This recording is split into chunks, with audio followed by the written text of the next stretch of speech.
Welcome sa panibagong episode ng ating devotion.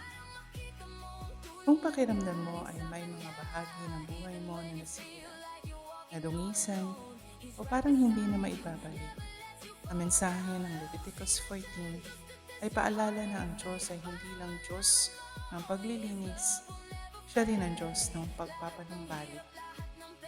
Samahan mo akong pagnilayan natin ito. Kilalanin ang katotohanan ng Diyos. Key verse, Leviticus 14 verse 20.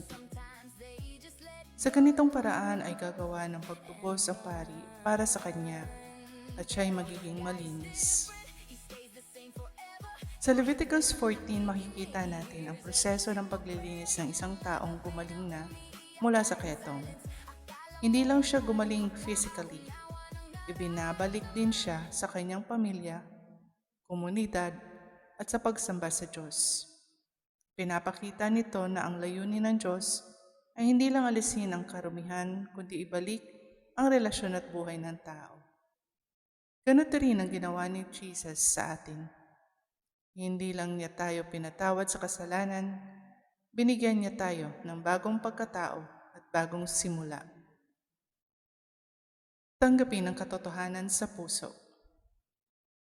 Minsan, mas madali pang paniwalaan na pinatawad tayo ng Diyos kaysa paniwalaang karapat-dapat na ulit tayong gamitin.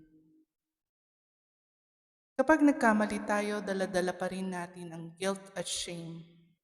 Kahit tapos na ang laban, parang nakakulong pa rin tayo sa nakaraan. Pero habang binabasa ko ang Leviticus 14, napaisip ako. Hindi pinabayaan ng Diyos ang tao sa labas ng kampo habang buhay. Nang dumating ang tamang panahon, siya mismo ang nagbigay ng paraan para maibalik siya. Baka ikaw rin, may bahagi ng puso mo na naniniwalang hindi na ako katulad dati. Ang sagot ng Diyos ay, hindi kita tinawag para manatili sa nakaraan.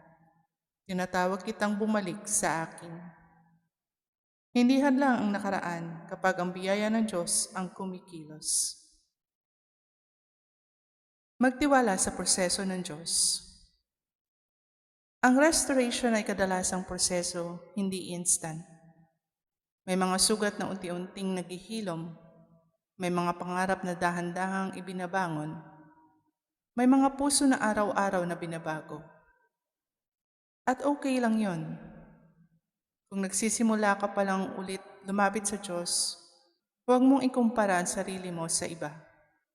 Magtiwala ka na ang Diyos na nagsimula ng restoration sa buhay mo ay siya ring tatapos nito. Hindi ka patapos. Gumagawa pa rin ng Diyos. Let us pray. Panginoon, maraming salamat dahil Ikaw ay Diyos ng pagpapanumbalik. Salamat dahil hindi mo ako hinuhusgahan batay sa nakaraan ko, kundi tinitingnan mo ang maaari mong gawin sa buhay ko. Tulungan mo akong tanggapin ang iyong kapatawaran at huwag manatili sa guilt at kahihiyan. Turuan mo akong magtiwala sa proseso ng iyong pagbabago. Salamat dahil hindi mo ako sinusukuan. Sa pangalan ni Jesus, Amen. Ang Diyos ay hindi lang nagpapatawad, nagpapanumbalik din siya. Hindi kailangang manatili sa guilt kapag pinatawad ka na ng Diyos.